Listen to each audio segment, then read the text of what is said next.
All right, hello and welcome to our Estate Professional Spotlight and Q&A series. My name is Nordis Forcade-Martin. I am the founder and CEO of Florida Probate Partners, a real estate team that specializes in working with probate attorneys, professional guardians, and trust officers and helping them sell the real estate involved in their cases.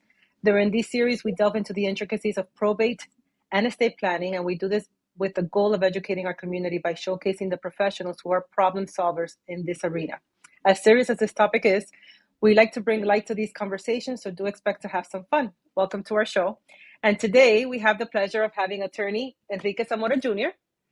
Welcome, Enrique. Hello, thank you for having me. Thank you for being here. Please tell us about yourself before we get into the questions. I'm born and raised Miami-Dade from Cuban parents. I went to law school at Vanderbilt University, and I went to undergrad here in Florida. I've been practicing now 10 years, which is wild because it feels like I just started yesterday, but it's been 10 years. And I'm a partner at Zamora Hillman Villavicencio, where we focus on probate matters, guardianship matters, administration, and litigation. And we also have a specialty where we deal with a lot of estates that include Cuban National Heirs, which can often lead to problems, especially in selling real property. So I think that's what we're going to be touching upon today. Yep, that's a great segue. So tell us how to identify a potential issue with Cuban inheritance. Well, it has to come down to the client level initially, and even before they're consulting with an attorney. If you know that your intestate heirs are Cuban nationals, you have to realize that that's going to cause issues in the probate of the estate because of the embargo and all the regulations that we face when dealing with Cuba. So if there's real property involved, it's going to complicate the probate a lot. And as probate attorneys, we always recommend our clients to do estate planning, have your wills, trust, whatever it may be in place. And that is always important, but it's super important when you're dealing with Cuban nationals, because once there's a Cuban national beneficiary, it becomes a lot more complicated than it otherwise would be. Got it. And especially in our community, right, in Miami, Florida. Right, exactly. Miami. It's very common. Even though we've gotten cases from all over the United States at this point, but Miami and South Florida are definitely the most common areas where we get them from. And what is Go ahead. Sorry. Go for it. No, I was just going to say, what is the best way to avoid the problems before they start? But go for it. Whatever you were going to share with us, I know it's important. The one issue that we've come across that always creates a humongous problem is that the person here in the United States or Miami or Florida, wherever they may be, will decide, oh, I've heard about avoiding probate. I know what I need to do. We need to do a ladybird deed, enhanced life estate deed, quitclaim deed, whatever it may be, where we're going to give the people that we want to inherit our property so it happens automatically. And they include in these deeds a Cuban national. And so technically you don't need an estate to probate. But once that happens and you have a Cuban national on the title and you're going to try and sell the property, you're going to run into a humongous problem.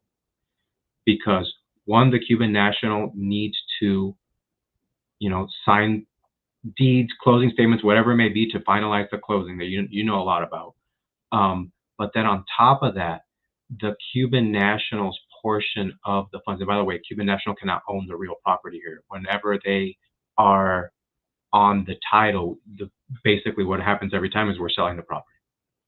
And the funds for that Cuban end up going into a blocked account.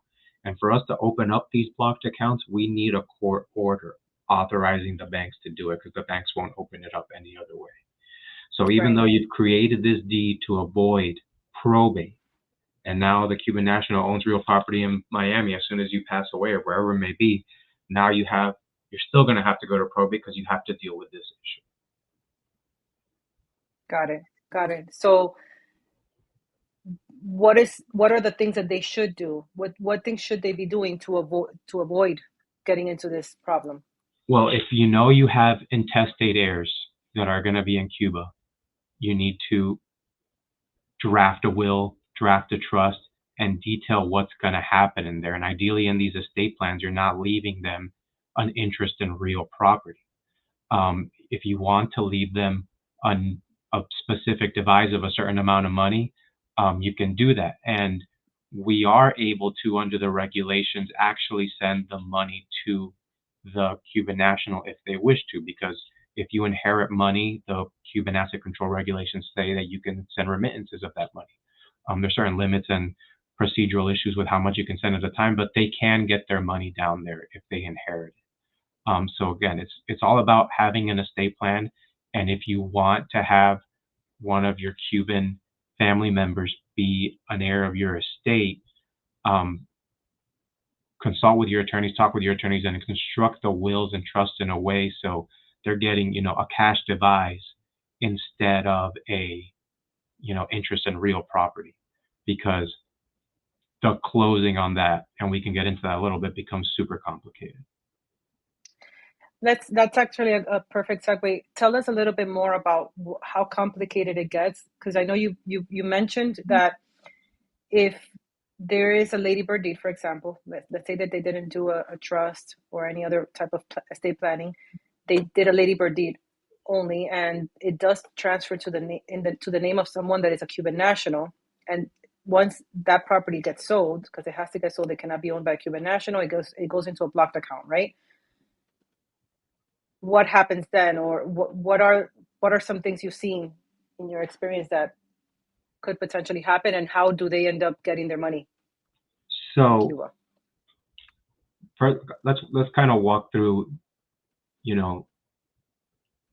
a couple of issues. One, there's always two kinds of cases with the Cuban nationals.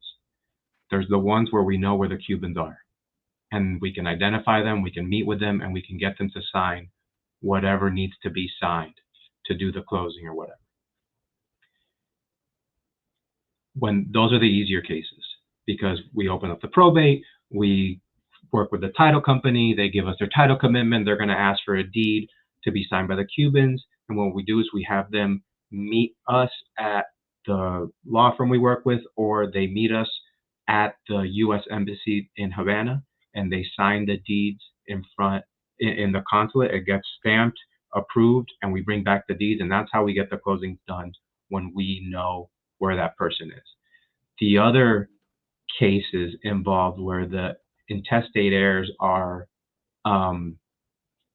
unknown. We know they exist. We know their name, more or less what province in Cuba they are in, but they haven't had any contact with the family members in a long time, which in those cases in particular are the more important ones that you want your estate plan. If you're not talking to these family members, unless you really want them to inherit something, it's a good idea to have your will setting out exactly who's going to inherit from you. Otherwise, you're going to run into this problem. And in those cases where we don't know or we can't find them, we have to get guardian ad litem's appointed, and then we got to work with the title company and see what requirements they're going to have on their title commitment for them to actually insure the property. And once we have the closing and the monies, we get the money, we open up the Cuban blocked account, and these blocked accounts are in the names of the Cuban nationals. I think that's a common misconception where they think it's just like, I'm not exactly sure what people think it is, that it's just some random bank account, but no, the bank accounts are in the name of the Cuban nationals. And that's part of what we do too. We meet with them for them to sign all the necessary paperwork, because the bank need to, know your client. They need to know certain things about these individuals. We have to get their IDs. They have to sign all these forms, certify that they're not members of the Communist Party, because if they are that, there's different regulations, and those people wouldn't be able to get their money.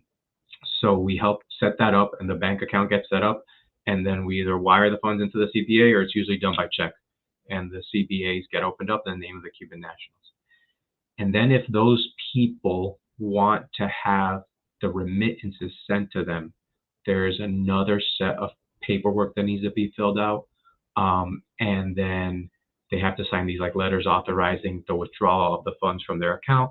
And we send them with an authorized remitter under the Cuban asset control regulations.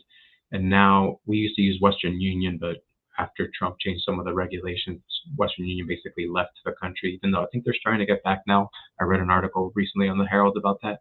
But there's been other people that have started doing it, and a lot of the remittances now get sent to what's called a Bandex card or an MLS card, that the money gets like deposited into the Cubans account and they have it on their credit card. So that's how we get the money. Not all the clients want the money. It's always up to the Cuban whether they want to keep it here in the CBA. We've had cases where the accounts remain open here for years and no one ever touches the money. And in fact, we've had cases where the CBA has been open, they never touch the money, that person passes away, and then their heirs open up an estate to collect the money from the CBA. Got it. But that's how we get it done. Got it. And Enrique, there are a very limited number of attorneys that have the ability to travel to Cuba and be able to represent families that are experiencing probate because of probate and have a Cuban national involved. Right. There's only a handful that know how to get this done. And part of it, I mean, before there were only a certain amount of licenses that the U.S. Treasury was giving. Sorry, not the U.S. Treasury. The Cuban Asset Control Regulations, OFAC, the Office of Foreign Asset Controls, they were giving a certain amount of licenses to a handful of attorneys down here in South Florida. There's a more general license now in the statute, but unless you have feet on the ground in Cuba and know how Cuba works, you're going to have a hard time getting it done. Our firm, and there's a few others that they've been doing this so long that they know who they need to talk to down there, because you need to be careful that you don't go down there attempting to practice law and then violate Cuban law, and then you end up in a Cuban jail, which would be a nightmare. Correct. Got it. So that's... Got it. Awesome. So unless you have any other insight on this topic, we're going to get into the more fun part of this interview where we get to ask you some personal questions. Okay, sure. And we get to know you on a more personal, the human Enrique versus the attorney Enrique. And these are not questions that Enrique knows are coming, but they're not complicated. They're just, again, fun questions. I'm nervous. Pressure's on. So what's a hobby or interest that you may have, that you do have, that might surprise people? I'd have to say vegetable gardening. Wow, that is surprising. I mean, I have a few hobbies. I feel like I'm a big fisherman, but that's like a standard South Florida hobby. And then, but yeah, veggie gardening is huge for me. My grandfather got me into it. He was he worked on a farm in Cuba and grew a bunch of different vegetables and trees, and he got me into it. So every fall I run a little, like a 6x12 raised bed and grow all kinds of lettuces, all kinds of tomatoes. Lettuces and tomatoes are my favorite things to grow. I grow kale, I grow carrots, and I always throw a few random other vegetables here and there. I also love to cook, so it's really nice having these fresh ingredients to make different plates and stuff. So that is super cool. So I have to ask you, being that you come from a Cuban family, is ají cachucha in your vegetable garden? Oh my goodness. You should actually see the peppers are one of the plants that you can kind of grow year round. Otherwise, like my growing season's from like September through April. But peppers grow year round, and last year I tried it and my setup wasn't great, but this year I did it again, and I have a huge ají cachucha tree, and now my mom that's probably awesome. has like, I saw it yesterday, she has like 7 Ziploc bags full of ají cachucha in the freezer. So I have one. And it's because my father-in-law found some in one of those fincas, and he brought me ají cachucha, and I told myself I'm going to save one and plant it, but that didn't happen. So I have it in a Ziploc bag in the freezer. That's funny. There's this place I found called the Little River Cooperative. They have like a farm down in Homestead, and they have an amazing variety of plants, and they always have the ají cachucha in their fall sales. So I always grab a couple. I actually have two. One's doing better than the other, but yeah, my mom loves that stuff, so I keep it alive. That's awesome. That's cool. So then, since you love to cook, I have to ask you also, if you could only eat one meal for the rest of your life, what would it be? Oh, geez.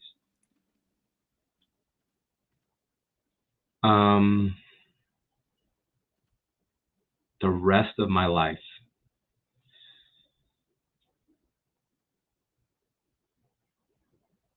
I feel like it has to be rice and beans, and then whatever meat you want to throw on there. Cause like I love black beans. I could eat them every day.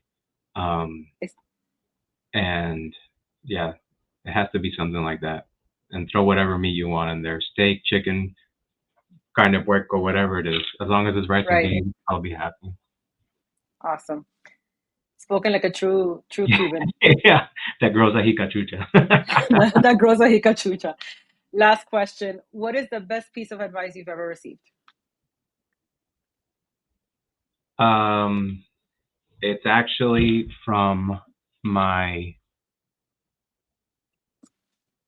law school evidence professor, Professor Cheng.